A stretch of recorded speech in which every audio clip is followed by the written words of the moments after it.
parents used to take my siblings and I to the beach a lot when we were really little because they were like, this is a great way for our children to become both tired and educated, because we would explore the tide pools and stuff, and we'd find all kinds of new marine life. Like one time we heard my older brother yell, "Look what I found!" And we looked out into the water, and he'd waded out a little bit, and he was holding up a jellyfish in his hand. And obviously my parents freaked out, and they scooped him out of the water, and they separated him from the jellyfish. And I was the younger sister. I was like, well, I should also get to hold the jellyfish if he got to hold the jellyfish. And they said no.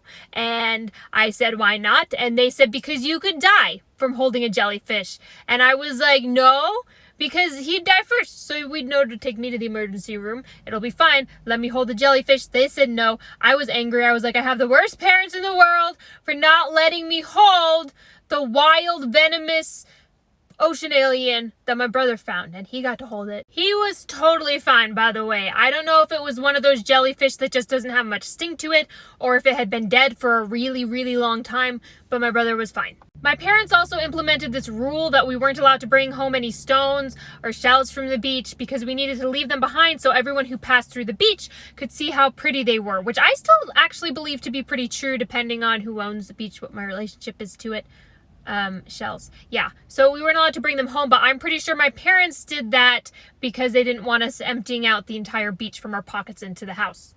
But sometimes if we found something we really, really liked, we would sneak it. Like one time I found this giant shell.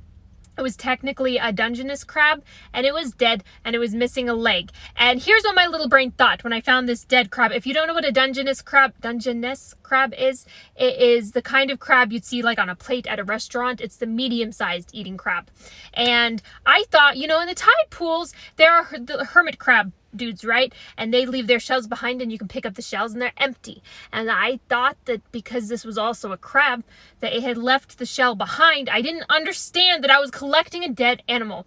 And I hid it under my coat and I took it home and I put him in a shoebox and I hid the shoebox in the top shelf of my closet. And sometimes I would take the box down from the closet and just look at my super cool shell. And my mom was constantly coming into my room and saying, what stinks in here? And I didn't understand that the crab was what was smelling. I didn't even notice the smell myself. And she'd always walk in and she would like try to find it and search the room. And one day she walked into my room and she said, I swear it smells like you have a dead animal in here or a fish or something. And I said, well, I kind of have a fish. And she said, what? And I got my shoebox down and I showed her my cool shell. And she explained to me that I'd brought home a dead animal and put it in my closet. My life is basically a movie at this point. So for those who don't know, your girl started doing Amazon Flex on the side because sometimes companies don't be paying me on time, but my bills come on time. The amount of crazy things that happen while delivering on Amazon Flex should not even be allowed. I'm gonna need some extra money to deal with crazy people. Yesterday, I was delivering a whole car seat. I'm not talking about the regular car seats. I'm talking about the ones that be turning into like lawnmowers and beds, you know? And you wanna know where I had to deliver it to? An apartment. That's the first issue right there. People in apartments should not have the right to use Amazon Prime. I said what I said. If you live in the first floor and you only order something small, maybe. Anyways, so I parked on the side of the street because the entrance to the lockers where they wanted it delivered to was there. You know, I'm not gonna walk 300 blocks with this giant car seat. I'm not Samsung. I put my emergency lights on and here I am carrying this ginormous box. And all I hear is babe, babe, babe. Bro, it's a car honking at me because they can't pass by because somebody had parked on the other side of the road. So me being a normal human being, I sprint to move the truck. You see me running like track and field to try to get from that end to this end just to make you comfortable. Why are they still trying to rev the car and honk their horn like, bro? You got a Nissan Altima, you ain't finna do nothing? If you have a Nissan Altima, I'm sorry that you have one. I once too had one. And they keep doing it. Bro, if you don't stop beeping and honking and pushing your car forward, we gonna sit here. You know what? I got time. I'm getting paid today. Guess who ain't gonna go to her apartment? You. They out here making it seem like they gonna hit my truck. Or roll down my window. Yo, can you chill? Like you see me backing up. They keep doing it. I was like... hello, Jesus? Yeah, I'm gonna need you to come here because something other than these packages are about to be delivered. I, 19 female, have a 3-week-old baby girl. I do still live with my parents, but since I pay rent equally, they say I can have just as much of a say of who comes in and who comes from the house as they do. I've never actually taken advantage of this rule until recently though. I have a brother who's 26 and his wife is 24. They're crunchy parents to an 8-month-old. They use reusable wipes, nappies, think formula is the epitome of evil, baby wearing, and the list goes on.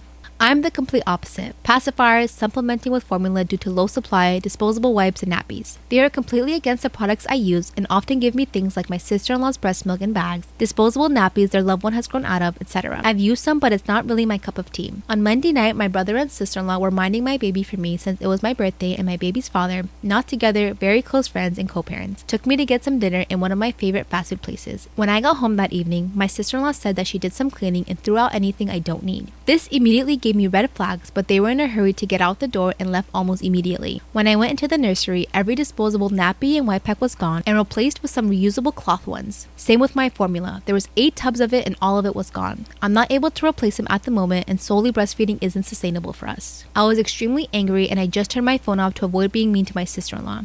She and my brother came over yesterday to collect something they forgot, and that was when I confronted her. I told her she has to replace everything she dumped. When she said she can't afford to, I said fine, just get out and don't come back until I've been reimbursed or everything is replaced with the original items.